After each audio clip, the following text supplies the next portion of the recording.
CPIM संस्थान के कार्यकर्ताओं के उद्योग से कई इलाके के वामपंथी संगठन सदस्यों की मौजूदगी में बांग्लादेश में दीपू चंद्र दास हत्याकांड के खिलाफ एक विक्षोभ रैली निकाला गया। शहर के प्रमुख राजमार्गों का परिक्रमा करते हुए सिलचर के खुदीराम बोस प्रतिमूर्ति के नीचे आकर यह रैली संपन्न हुआ, जहां पर मोहम्मद यूनुस का कुछ पुतला जलाया गया और सीपीआईएम के कार्यकर्ताओं ने संसद में मौलवादियों द्वारा किए जा रहे अनैतिक गतिविधियों पर तीव्र प्रतिक्रिया भी व्यक्त की। कार्यक्रम में सुप्रिया दत्त के साथ साथ दूसरे हस्तियों ने उत्साह के साथ भाग लेकर कार्यक्रम को सफल बनाया।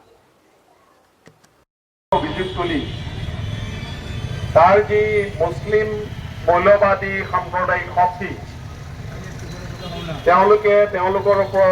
प्रचंड निर्यातन चलाय और अवशेषत एडाल गছত ओलमाय जलाई हत्या करे। निशंस हत्याकांडर आमी सीपीआईएमे तीव्र निंदा करिছো। आपनालोके जाने जे कम्युनिस्ट सकले जतेই नाथाকক তেওঁলোকে সকলো ধৰণৰ মৌলবাদ আৰু সাম্প্ৰদায়িকতাৰ বিৰোধিতা কৰে।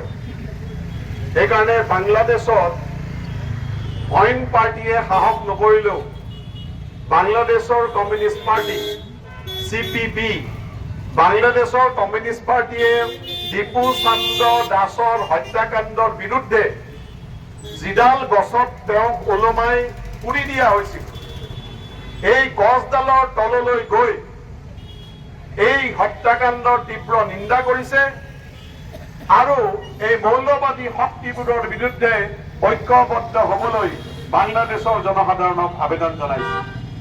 আপোনালোকে জানে যে বাংলাদেশত জন্ম হৈছে ধৰ্ম নিৰপেক্ষ চৰিত্ৰ লৈ।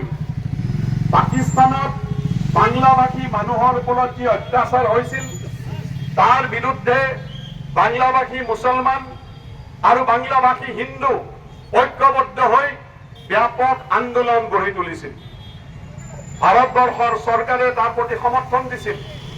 ভাৰতবৰ্ষৰ ধৰ্ম নিৰপেক্ষ দলবিলাকে বাংলাদেশৰ এই আন্দোলনৰ প্ৰতি সমৰ্থন দিছিল আৰু ইয়াৰ ভিত্তিত পাকিস্তানৰ সেনাবাহিনীৰ বিৰুদ্ধে যুদ্ধ কৰি বাংলাদেশ ৰাষ্ট্ৰখনৰ জন্ম হৈছিল 1971 চনত।